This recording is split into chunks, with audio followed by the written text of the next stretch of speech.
Welcome to the GovCon Intel Briefing for August 19th, 2026. I am Alex, and with me, as always, is Maya.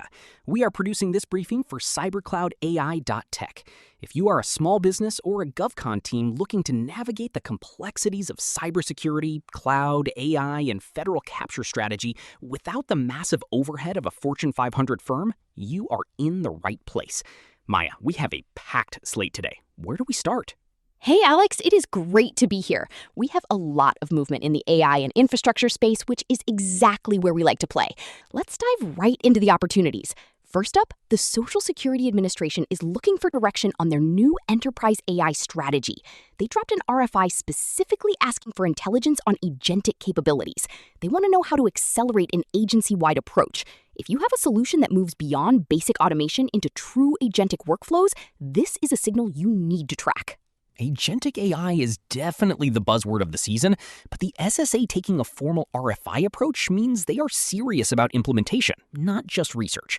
What else is on the radar? The FBI is making a big move to expand their AI infrastructure. They're looking at a multiple award IDIQ with a total ceiling of $88 million.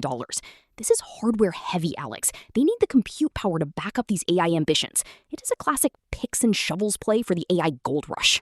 Hardware is often the bottleneck for these agencies. If you're in the infrastructure or cloud hosting space, that IDIQ is a must-watch. Any other big solicitations? Yes, keep an eye on the Army's Soldier-Borne Mission Command program. Anduril is already redesigning tech for it, which tells us the requirements are evolving rapidly. Also, watch for the DoD's new pilot programs for EEO processes. Secretary Hegseth is pushing to overhaul these, and it is a space where administrative tech and process improvement firms might find some daylight. That sounds like a mix of high-end defense tech and internal process modernization. Speaking of processes, the regulatory environment is getting a bit crowded, right? Oh, absolutely. Stephanie Costro at Federal News Network put it perfectly. We are in a messy middle. No funding certainty, no regulation certainty. It is the classic GovCon paradox. It makes capture strategy difficult, but it also creates opportunities for firms that can provide clarity or compliance as a service. That leads us right into customer intelligence. We have some leadership changes that could shift the landscape. The Navy has officially tapped Barry Tanner as their permanent CIO. He's been acting in the role since Jane Rathbun left in 2025, so this is a signal of continuity. He's managing a $12 billion IT portfolio. If you're doing business with the Navy, his priorities are your priorities. And don't forget FEMA. Stephen McAndrews is the new CIO there, coming over from the National Nuclear Security Administration.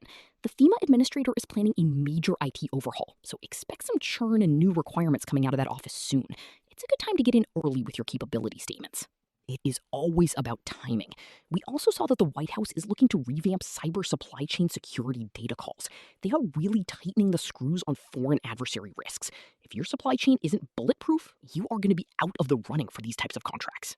That is the truth. It is not just about the tech anymore. It is about the provenance of the tech. We also have some watch list items. There is a lot of talk about the debt ceiling and the potential for government pay disruptions, which is something to keep in the back of your mind regarding contract performance and staffing.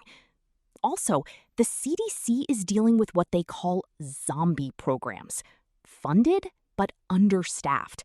It is a reminder that even with budget, execution is the real challenge. So how do we turn this into action? Let's give our listeners 3 practical steps for the week. First, map your current AI capabilities against the SSA's RFI requirements. If you have agentic AI tools, start drafting your response strategy now. Don't wait for the formal RFP. Second, reach out to your contacts in the Navy and FEMA. With new leadership in place, there is a window to introduce your solutions before the new IT overhaul strategies are fully baked. Third, audit your cyber supply chain documentation. With the White House focusing on these new data calls, being proactive about your compliance posture is a massive competitive advantage. That is solid advice. It's about being ready before the solicitation hits the street. Maya, thanks for breaking that down. Anytime, Alex. It is always a pleasure to track the signal through the noise. To our listeners, if you need help with your cybersecurity, cloud, AI, compliance, or federal capture strategy, visit www.cybercloudai.tech. We help you win without the Fortune 500 overhead. And while you're there, check out our other technology and GovCon podcasts at www.cybercloudai.tech/Spotify. Thanks for tuning in, and we will see you next time.